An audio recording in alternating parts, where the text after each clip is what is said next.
বিমানে যাত্রীর ব্যাগে থাকা পচা মাছের গন্ধের কারণে বিমান বাংলাদেশ এয়ারলাইন্সের ঢাকা-রোম রুটের একটি ফ্লাইট অন্তত ৪ ঘণ্টা বিলম্ব হওয়ার ঘটনা ঘটেছে।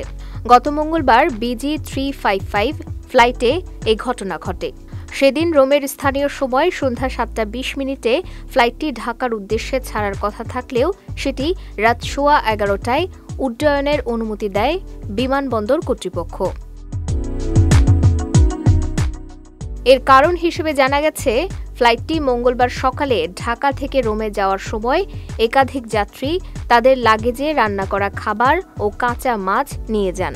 ওই দিন ৯ ঘণ্টা পর উড়োজাহাজটি রোমে পৌঁছালে সেই খাবার ও মাছে পচন ধরে দুর্গন্ধ ছড়ায়।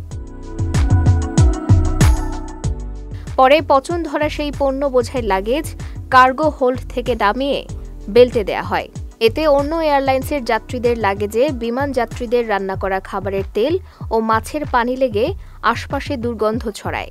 পরে ফিউমিচিনো বিমানবন্দর কর্তৃপক্ষ সংশ্লিষ্ট উড়োজাহাজের কার্গো হোল্ড পরিদর্শন করে রান্না করা খাবারের ঝোলসহ পচনশীল নানা ধরনের খাবারের উৎস খুঁজে পায়। ততক্ষণে ঢাকামুখী যাত্রীরা উড়োজাহাজে উঠে বসেন। দুর্গন্ধ ছড়িয়ে পড়ে পুরো উড়োজাহাজে।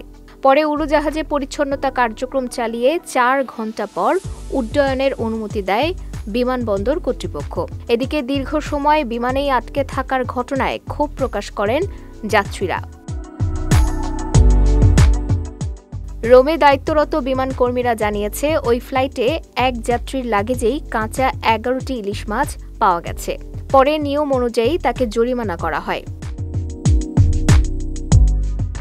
এদিকে আন্তর্জাতিক বেসামরিক বিমান পরিবহন সংস্থার নির্দেশনা অনুযায়ী পচনশীল দ্রব্য, বিশেষ করে তরল ঝোলযুক্ত খাবার, দুধ, মাছ জাতীয় দ্রব্য পরিবহনের ক্ষেত্রে সুনির্দিষ্ট শর্ত ও নিরাপত্তা বিধি রয়েছে। তা সত্ত্বেও নির্দেশনা অমান্য করে সংশ্লিষ্ট এয়ারলাইন্স কর্মীদের নজর এড়িয়ে কিভাবে এমন ঘটনা ঘটে তা নিয়েই প্রশ্ন উঠেছে। অন্যদিকে এমন ঘটনায় আন্তর্জাতিক অঙ্গনে বিমানের সংশ্লিষ্ট দায়িত্বরত কর্মকর্তাদের পাশাপাশি দেশের সুনাম ক্ষুণ্ণ হচ্ছে বলে মনে করছেন এভিয়েশন বিশেষজ্ঞরা। সঞ্জিদা আজিজ, বিজয় টিভি, নিউজ ডেস্ক।